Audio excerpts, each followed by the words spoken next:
The first time my ex-husband's family saw my son, he had frosting on his chin and one arm wrapped around my neck.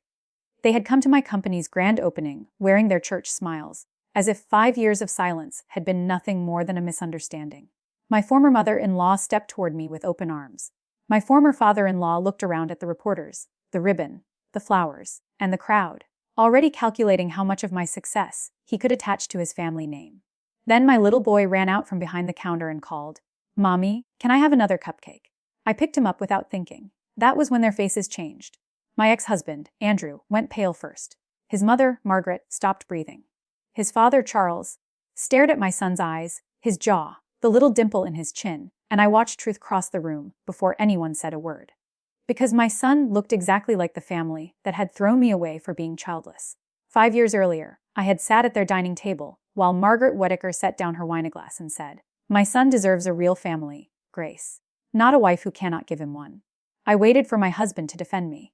Andrew did not move. He did not take my hand. He did not say my name. He did not even look at me.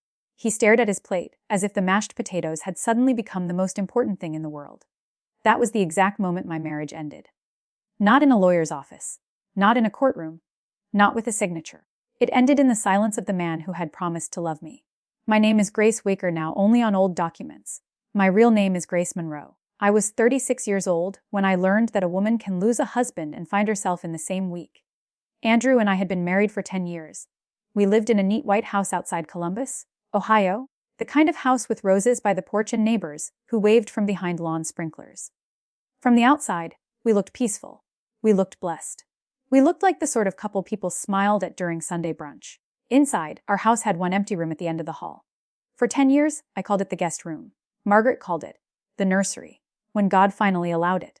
At first, I laughed it off. I was 26 when I married Andrew. I believed patience could fix anything. I believed love could outlast every awkward question. The question started softly. "Any baby news? Are you two trying? Have you seen a doctor?" By our 5th anniversary, the questions stopped being questions. They became accusations wearing polite clothes. Margaret left fertility clinic brochures on my kitchen counter. She mailed me articles about diet, stress, vitamins, prayer, and the modern woman's selfish delay of motherhood.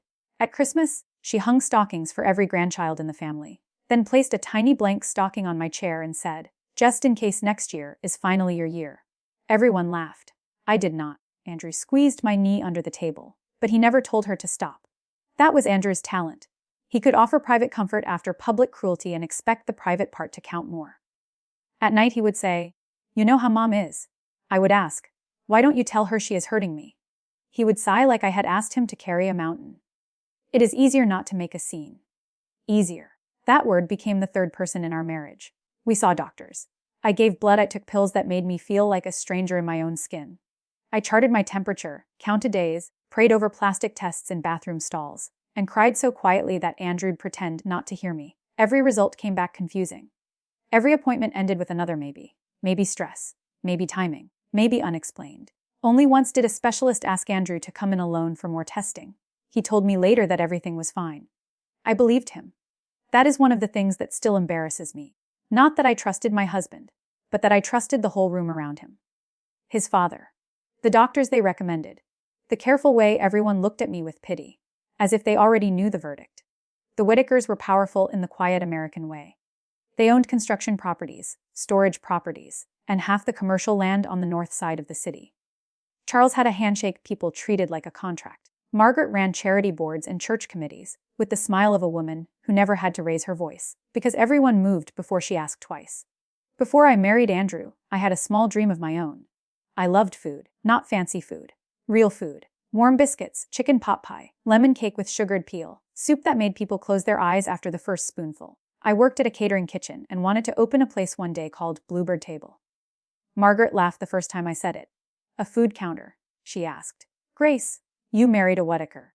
You do not need to stand behind a counter anymore." Andrew kissed my forehead and told me I could always return to it later. Later became 10 years. By the time that final dinner came, I had shrunk myself into someone quiet, careful, and easy to place at the edge of a family photo. Margaret called that Sunday and said, "Come for dinner." Just family. I should have heard the warning in her voice. Just family usually means someone is about to decide whether you belong. The meal was roast beef, asparagus, and funeral potatoes. I remember that because nobody ate much of it. Charles sat at the head of the table. Margaret sat beside him, perfectly dressed, her pearls shining against her black sweater. Andrew sat next to me, but his chair felt far away. Margaret waited until the plates were full. Then she folded her hands. "Grace," she said, "we have all tried to be patient." My fork stopped halfway to my mouth. She continued, 10 years is a long time. Andrew is 38. He still has a chance to be a father. You have to understand what that means to this family. I looked at my husband. He looked down. Margaret's voice softened, which somehow made it worse. My son deserves a real family, not a wife who cannot give him one. The room went still. I heard the refrigerator hum. I heard Charles clear his throat. I heard my own heartbeat move up into my ears. All Andrew had to do was say, "Nuff." One word. He did not say it. Charles slid a folder across the table. Inside were divorce papers already prepared by their attorney.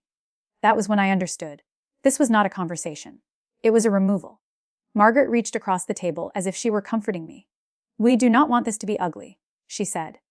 "We want you to leave with dignity." I looked at her hand. I looked at the papers. Then I looked at Andrew one last time. He whispered, "Grace, maybe we should just think about what is best." What is best? Not what is true. Not what is fair. Not what he promised. I pushed my chair back. "I hope all of you remember this dinner," I said. Then I picked up the folder, walked out of that house, and drove home alone.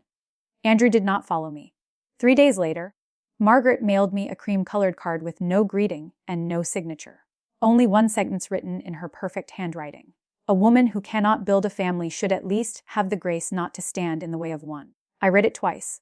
Then I put it in a shoebox in my closet. I did not know why I kept it. I only knew that one day, the people who loved paper more than people might be forced to answer to paper. The lawyer was named Priya Shah. She had sharp eyes, a quiet office, and the kind of calm that made panicking feel unnecessary.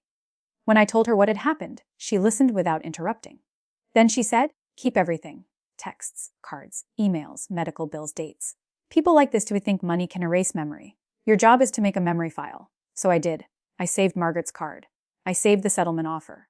I saved the message Andrew sent 2 weeks later that said, "Please do not make this harder than it has to be." I almost replied, "You made it impossible." Instead, I saved that too. The divorce moved fast because the Whitakers wanted speed. They wanted me out before anyone in their circle had time to ask questions. Charles offered a settlement that was generous enough to make me disappear, and insulting enough to remind me I was being bought. I signed in February. The day I signed, I did not cry in Priya's office. I cried in the grocery store parking lot 20 minutes later, because I saw a man lift a toddler out of a cart and kiss both of his cheeks. Grief is strange like that.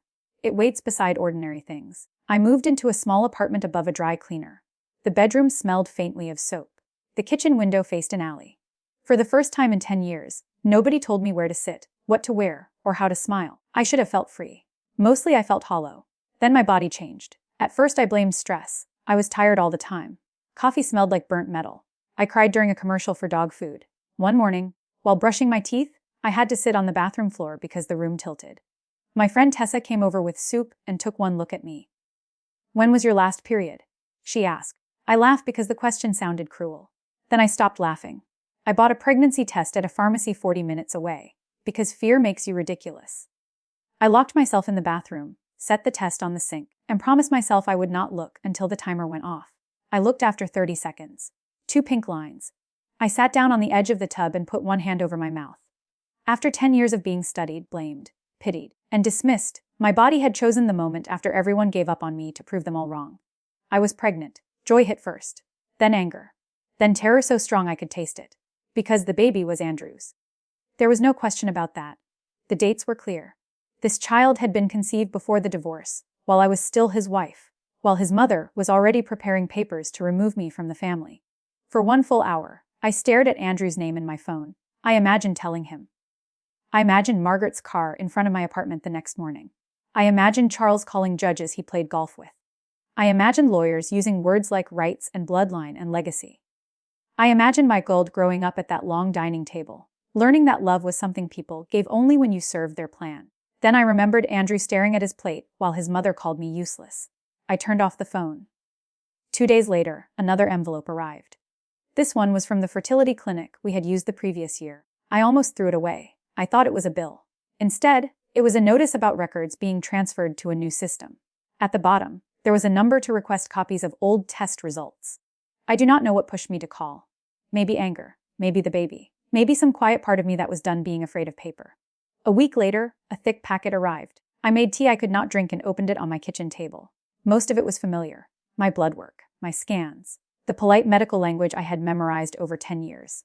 Then I found Andrew's results. Not the summary he had shown me. The real report. Low count, poor motility. Recommendation for repeat testing and male factor treatment. The date on the page was 2 years before our divorce. I read it once, then again, then a third time, because my brain refused to accept the shape of it. The problem had never been only me. It may not have been me at all. Andrew knew. Someone knew. And for 2 years, they let me carry every stare, every prayer circle, every cruel joke, every holiday humiliation, while they protected the pride of a man who could not admit the family hair problem might be his.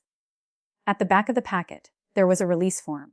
Copies of records had been sent to our home address and to Margaret Whittaker, listed as family coordinator. I felt something cold move through me. Margaret had known too. She had known when she called me Baron. She had known when she slid those papers across the table. She had known when she wrote that card I called Priya. She did not gasp. She did not say, "I am so sorry." She said, "Put everything in a folder. Do not tell them you are pregnant. Do not send emotional messages. Do not give them a chance to prepare a story before you are ready." Am I allowed to keep him from Andrew? I asked. Priya was quiet for a moment. "You are allowed to protect your peace," she said. "Legally, there may be questions if he comes forward one day. But he has not come forward. He has not asked. He signed the divorce and walked away. Your job right now is to be healthy and documented." So I became documented. I wrote down every date. I kept every envelope. I stored copies in a safe deposit box Tessa helped me rent. I changed my phone number. I moved to a different apartment before the baby came. I went to appointments alone at first. Then Tessa came with me. Because she said a woman should not have to hear her baby's heartbeat for the first time with an empty chair beside her.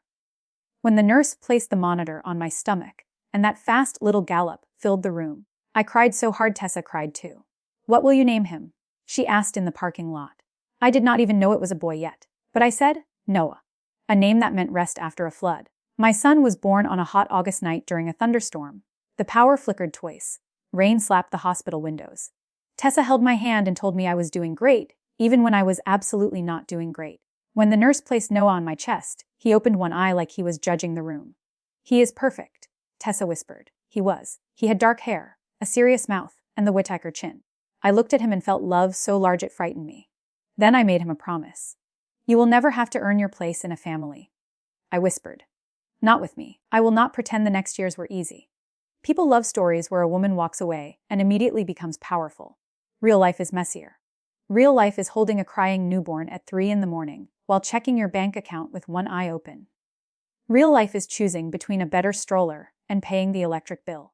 Real life is wearing the same coat for 3 winters, because your child outgrows shoes every time you blink. But there was also a strange kind of peace in that hardship. No one was calling me a failure at dinner. No one was measuring my worth against a family tree. No one was touching my shoulder in public and cutting me in private.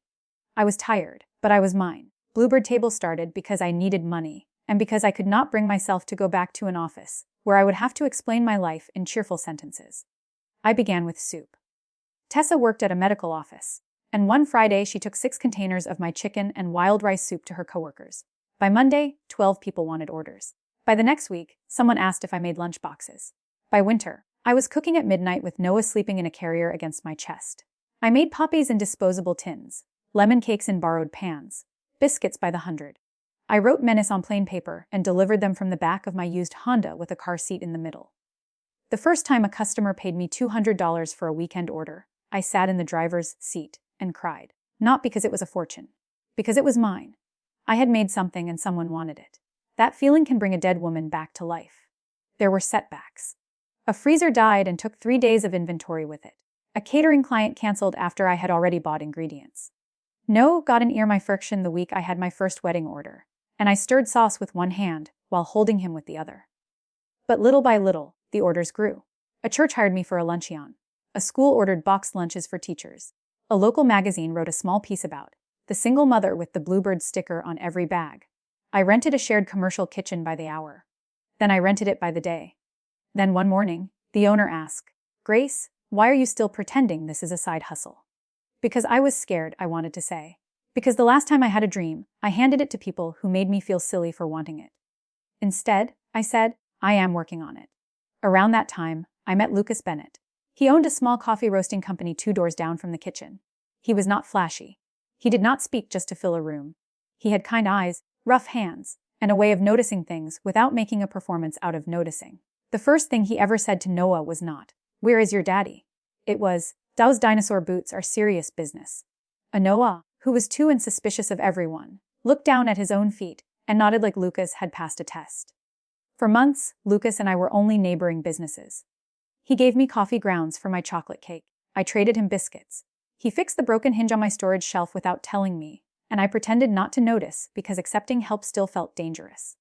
One night, after a long catering event, I came back to the kitchen and found Lucas outside with a flat tire on his delivery van.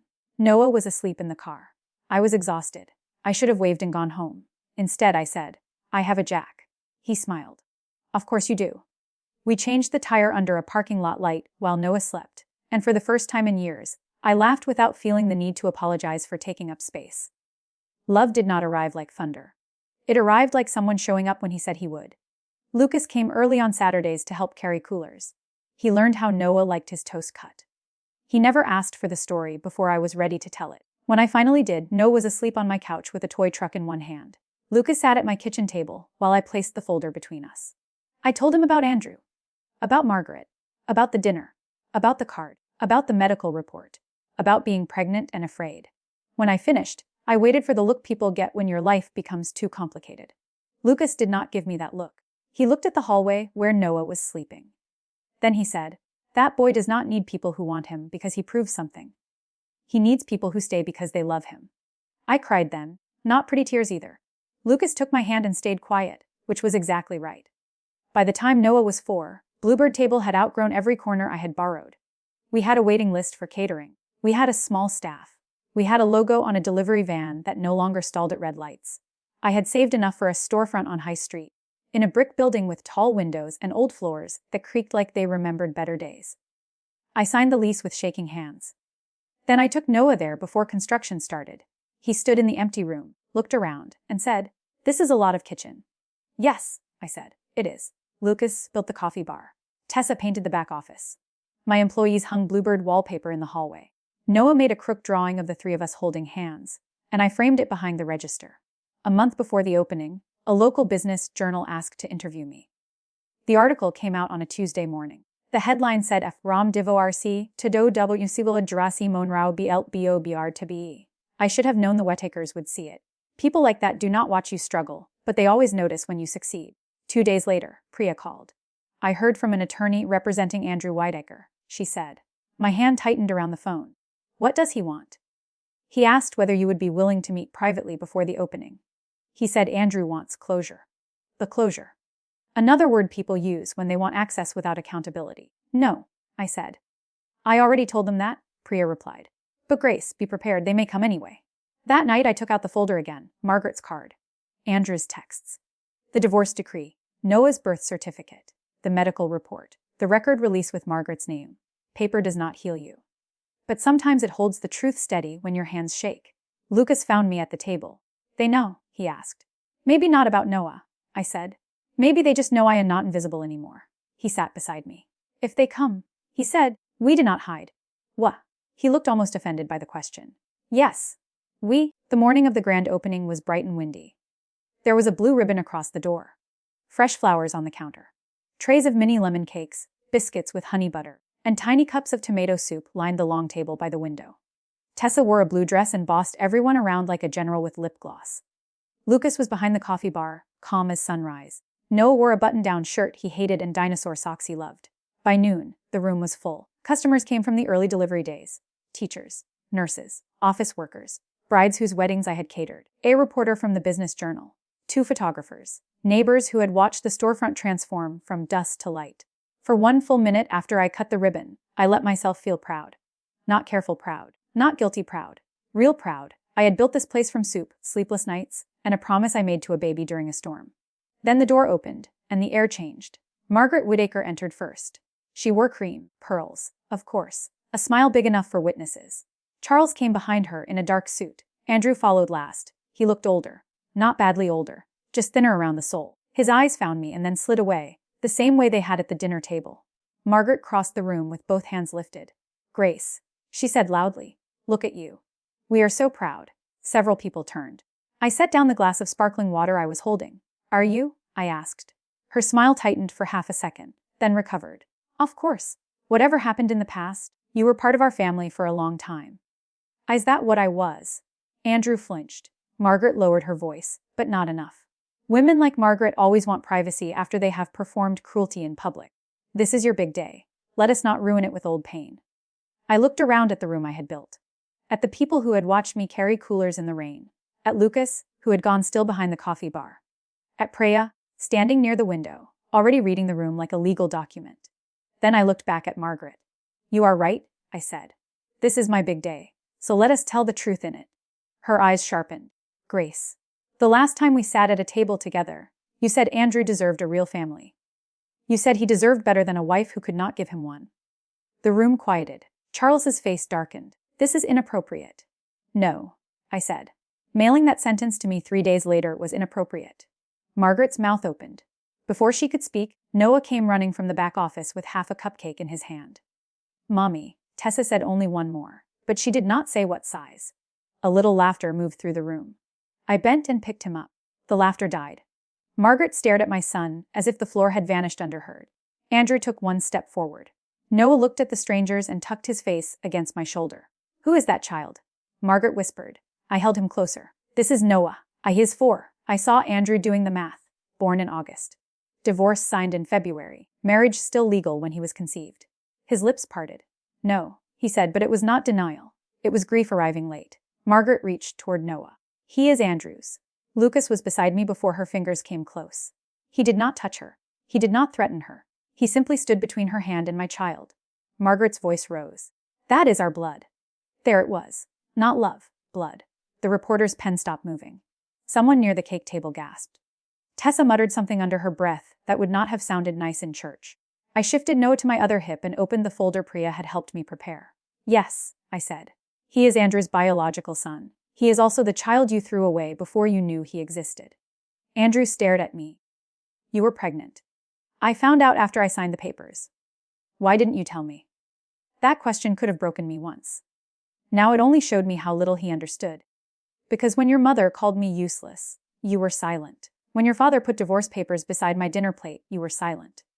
When I left, you were silent. I had already seen how you protected a family. It was not going to be mine. His eyes filled, but tears did not change history. Margaret turned on him suddenly. Andrew, do not stand there. Say something. I almost laughed. 5 years late, and she finally wanted him to speak. He looked at her, then at me, then at Noah. I took the medical report from the folder. There is more, I said. Margaret's face went white in a new way. This is Andrew's fertility report from 2 years before the divorce. The one I was never shown. The one that said the issue was likely male factor. And this, I lifted the release form. Shows copies were sent to you, Margaret. Andrew turned slowly toward his mother. What is she talking about? Margaret's lips pressed together. Charles said, this is private medical information. No, I said. It was private when you used it to protect your son's pride and blame me. It stopped being private when your wife used it to destroy my marriage. Andrew's voice cracked. Mom? For the first time since I had known her, Margaret had no script ready. The room watched her try to build one and fail. I was trying to protect you, she said. Andrew looked like she had slapped him. You let me divorce my pregnant wife because you were protecting me. She did not know she was pregnant. Margaret snapped. But you knew the rest. Silence. That silence was different from the one at the dinner table. That one had buried me. This one buried her. Priya stepped forward, calm and clear. Mrs. Whittaker, she said, you will not touch Ms. Monroe's child. You will not follow her. You will not contact her except through counsel. Any attempt to make a public claim today will be answered with the complete documented history of your conduct. Charles looked at the reporter, then at the people filming with phones, then at the folder. His whole face seemed to age. Margaret, he said quietly, we are leaving. She ignored him and looked at Noah with something hungry in her eyes. He is my grandson. I kissed Noah's temple. No, I said. He is my son. Andrew took another step, but Lucas's voice stopped him. Do not make this child afraid on his mother's happiest day. It was the gentlest warning I had ever heard, and somehow the strongest. Andrew looked at Noah. Noah looked back from my shoulder, uncertain and quiet. Then my son reached one hand toward Lucas. "Can we go see the coffee machine, Dad?" he asked. Dad. The word landed harder than anything in the folder. Lucas's eyes softened, but he did not look away from Andrew. "Sure, buddy," he said. I passed Noah to him. My son went easily, safely, to the man who had chosen every ordinary day that Andrew missed. Andrew watched it happen. His face did not break all at once. It broke slowly, like ice under weight. Margaret whispered, "No." I looked at her then, really looked. For years I had imagined revenge as something loud. A slammed door. A courtroom. A speech that left enemies speechless. But real revenge was quieter. It was standing in the life they swore you could never have. It was not begging to be believed, because the proof was in your arms. It was watching the people who called you empty realize they had emptied their own house. I closed the folder. "You told me I could not build a family?" I said. "So I built one where silence is not mistaken for peace, and blood is not mistaken for love." No one spoke. Charles took Margaret's elbow. This time she let him. Andrew followed them to the door, but before he left, he turned back. "I am sorry," he said. I believe he meant it. That did not mean I needed it. "I hope you learn to say important things before it is too late," I told him. Then he was gone. The door closed behind the Whitacres, and for a moment the whole restaurant stayed silent. Then Tessa picked up the ribbon scissors from the counter and said, "Well, I think everyone needs a biscuit after that." People laughed because they needed to breathe again. The article that came out the next week did not print every detail. Priya made sure of that. But people heard enough. Business partners canceled lunches with Charles. Margaret resigned from 2 charity boards to spend time with family, which was almost funny because family was the very thing she had thrown away. Andrew sent one letter through his attorney asking for a meeting. Priya answered it. There was no meeting. Not because I wanted to punish him forever, but because Noah was not a prize for a man who regretted losing. Maybe one day, when my son is old enough to ask questions with his own voice, I will tell him the whole truth. I will not make him hate anyone. Hate is too heavy a thing to hand a child, but I will also not teach him that biology is the same as fatherhood. Fatherhood is packing lunch before sunrise. It is sitting through preschool concerts where nobody sings on key. It is checking under the bed for monsters. It is showing up on hard days and boring days and days with no audience at all. Lucas did all of that. 2 months after the grand opening, I found Noah and Lucas in the kitchen before dawn. They were making pancakes and making a mess. Flour dusted Noah's hair. Lucas had batter on his sleeve. Noah looked up and said, "Mommy, Dad says the first pancake is always practice." Lucas froze for half a second. Then he smiled down at him. "That is right," he said, voice rough. "The first one teaches you how to make the next one better." I stood in the doorway and thought about the woman I had been 5 years earlier, driving away from that dinner table, with divorce papers on the passenger seat and a broken heart in her chest. I wish I could tell her what was coming. I wish I could tell her she was not empty. She was carrying a son. She was carrying a business. She was carrying a life that would one day be too full for the people who tried to make her small. The Whitacres told me I could not give a man a real family. They were right about one thing. I could not give it to a man who stayed silent, so I built it with the people who stayed.